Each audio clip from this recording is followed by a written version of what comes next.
السلام عليكم. واش كنتي كتعرف ان التشرميل ماشي غير سلوك ديال الزنقه، راه هي كلمه بحد ذاتها قصه ديال شويه ديال الزيت، القزبور، الابزار والتحميره والزيت العود.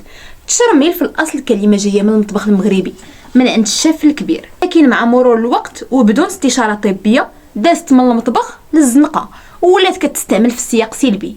التشرميل واللي كنقصدوا به دابا العنف، الفوضى وطريقه حياه بدون حدود. وهنا السؤال اللي كيغلي بحال الزيت المغليه، كيفاش كلمه بريئه لذيذه طيبه ولات كتخلع الناس؟ اجي نهضروا على ظاهره التشرميل بلا ما نحرقوا الطاجين.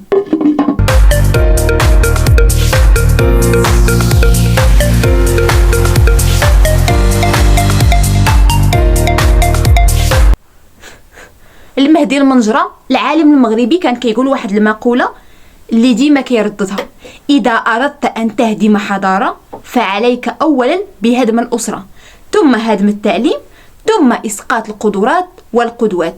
وبعبارة أخرى، إلا بغيتي تخلق جيل تافه وتائه وما فهمش راسو وماشي واثق من شخصيته وكيلقى اللجوء في العنف والمظاهر، خاصك تحيد ليه الجذور ديالو، تحيد ديال الاسره اللي كتربي، المدرسه اللي كتوجه، والنموذج اللي كيلهم.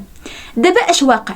الاسره ولات كتجري في زمن السرعه، الام خدامه، الاب غايب، والدري كيتربى مع التيك توك والتلفازه.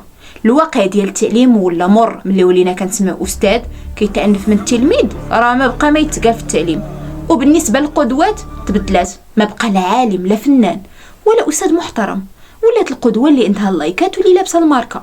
واجي نخدم لكم شويه ديال اللغه العربيه الفصحى. المشرمل هو شخص يمارس العنف او يستعرض ادواته كالاسلحه البيضاء ويعتمد سلوكيات عدوانيه او استعراضيه في الفضاء العام او الرقمي، غالبا لاهداف تتعلق باثبات الذات، كسب الهبه او الرغبه في الظهور، وذلك في سياقات اجتماعيه هشه تتسم بالفقر، التهميش، غياب التاطير او انهيار المنظومه القيميه.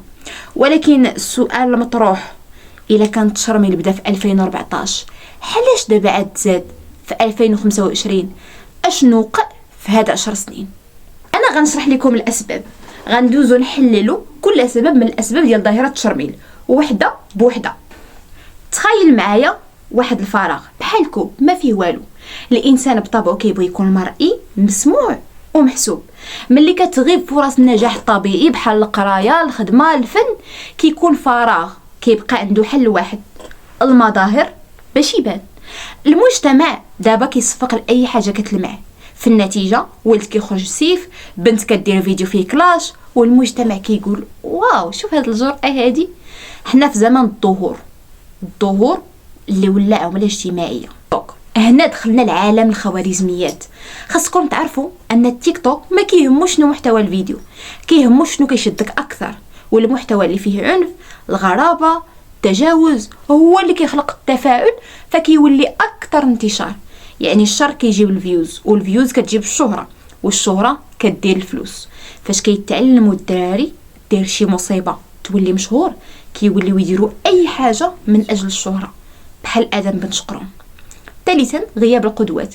فين هما الناس اللي كنا كنقولوا عليهم بغيت نكون بحالو؟ الفنانين الحقيقيين القلال، المثقفين المنسيين، واللي دار شي خير طاح عليه الصمت. فاش كيحلم الطفل ماشي يكون استاذ ولا فاعل جمعوي، ولكن يكون عنده صفحه فيها متابعين وكلاشيات، راه الزمان صعاب. تفكرت واحد البيت شعري كيقول: نعيب زماننا والعيب فينا، وما لزماننا عيب سوانا. ياك الوالدين كانوا المدرسه، دابا الوالدين غايبين، اما بسبب الطلاق، الخدمه، او حتى الاهمال. كتخلي الشارع هو المدرسه، والتيك توك هو الاستاذ، واصحاب الحومه هما العائله. وكيف ما كنقولوا الصاحب ساحب، ما كاينش حضن كيفسر الصح من الغلط. فكتولي التربيه المعتمده على فين ساكن ومع من داير الصحبه. والدراري ديال هذا الجيل عندهم مناعه عقليه وفكريه هشيشه بزاف، يعني اي حاجه زرعتيها فيهم كتنبت بسرعه. وهنا كيولي التشرميل هو الثقافه، الرغبه في الربح السريع. كيشوف صحابو دار فيديو فيه تهديد ولا عنف، ولا دوز لايف فيه عطاها العصا ولا مشهور. فين غادي يمشي الشاب اللي ما عندوش فلوس، لا شغل، لا خدمه، لا شهاده، لا امل؟ كيقول لك نتشرمل باش نبان وندير اللي بغيت. سرعه التاثر، ماشي كلشي كيتاثر، ولكن العقل اللي باقي صغير هو اللي ما عندوش مناعه فكريه، هو اللي كيطيح بسهوله. فيديو تيك توك نموذج سهل قصير كيقول لك هكا غادي تولي بشهور راجل وولد الناس، المهم تشربل. وهكا العقل كيصدق وكيبدا يقلد بلا ما يسول واش هذاك فعلا نموذج ناجح ولا غير فقاعه. التلفازه خاصه المسلسلات الرمضانيه ولينا كنشوفوا شيشه الكترونيك هازها بنت، وهذا الشيء اللي وقع في مسلسل المكتوب. والمكتوب دابا كيطبق على ارض الواقع. مسلسل الدم المشروق اللي فيه دنيا بوطازوت كبطله كتهز السلاح الابيض في حزامها وولادها هازين السيوف، وفي المسلسل كيبينوا انهم هما الجهه القويه، يعني اي واحد عنده السلاح عنده السلطه عنده القوه، وهذا الشيء راه خطير جدا. الهويه ماشي هي اللي قرينا في البكالوريا، الهويه هي شكون انا، شنو كيعني يكون مغربي عربي مسلم فاعل ومتخلق. ملي كيغيب هذا الاحساس هذا كيولي الشاب يدور يبحث على الانتماء، فكيلبس اي لباس، ممكن يكون لباس تشرميل يدير ميوعه ولا تمرد ويقول لك انا هكا وهادو صحابي وحنا دايرين هذا الستيل هذا، وممكن يمشي ابعد من هكا ويولي يدافع عليه بحال الريد بيل اللي مازال غندير عليكم موضوع غير بوحدكم، غير صبروا معانا. وهكا كيولي عنده انتماء بديل وهويه زائفه مزيفه. تخيل شاب عاقل كيملك طاقه كبيره، ما خدامش ما قاريش وما عندوش مشاريع، فين غادي يصرف الطاقه ديالو؟ الا كان هو شاب وفتره الشباب كتكون عندنا الطاقه زايده، في التشرميل ولات واحد الوسيله كيعبر بها على الوجود، على الغضب وعلى الضياع. وهنا راه غادي نلوم هذا الشاب بنفسه. دابا راه عطا الله الفرص، خاص بنادم يقلب ويبحث ويجتهد، وهذيك الطريق ما يمشيش ليها واخا تبقى تكون اخر طريق. وما تنساش الفراغ راه كيقتل. خاصكم تعرفوا ان التشرميل ماشي غير عنف، التشرميل اليوم ولا اسلوب حياه، بحال شي ماركه، بحال شي هويه كتعوض. اللي ما عندوش فلوس كيبان بالقوه، واللي ما عندوش احترام كيبان بالتخويف، واللي ما عندوش الحب كيبان بالحقد.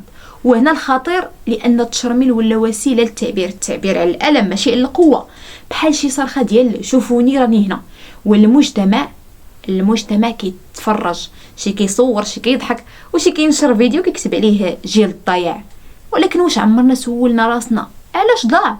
راه اللي كيتشرمل اليوم كان غير البارح تلميذ في مدرسه كيحلم يكون شرطي طبيب لاعب كره، ولكن الاحلام التشرشمات قتلات. وهنا كنرجعوا للبدايات. التشرميل كان نكهه في المطبخ، دابا ولا مراره في الزنقه. الا بغينا نحيدو التشرميل ماشي بالسيوف ولكن بالفرص، ماشي بالتخويف ولكن بالفهم، وماشي باللوم ولكن بالدعم.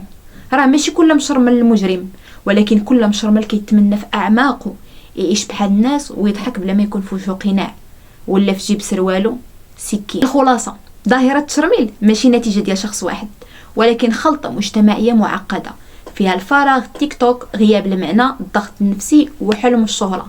وحنا نعالجوها، وحتى نعالجوها خاصنا نردوا الاعتبار للقيم، نفرشوا الطريق للقدوه الحقيقيه ونخلقوا فرص فيها امل، باش الشاب يقول نقدر نكون مهم بلا ما نادي راسي او لا غيري. شكرا للمشاهده. الى عجبكم هذا الفيديو شاركوه مع اصحابكم وخليوا لي رايكم في التعاليق، شنو كتعني لكم كلمه تشرميل، واش سبق لكم وشفتوها بشكل مختلف. نشوفكم في الحلقه الجايه.